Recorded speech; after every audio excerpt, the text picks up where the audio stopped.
السلام عليكم ورحمة الله وبركاته. أصحابتي qaaliga maanta waxaan la qaybsanaa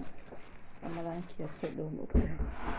alaabtii oo ramadaanka oo la baahnaa alaabtaasaan la qaybsanaa wax walba is qaybsanaa waxaan la qaybsanaa kii oo kafeega lagu shiiday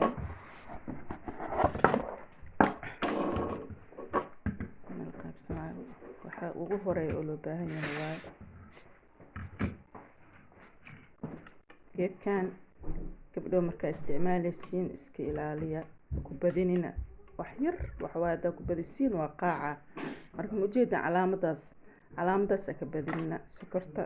kafeega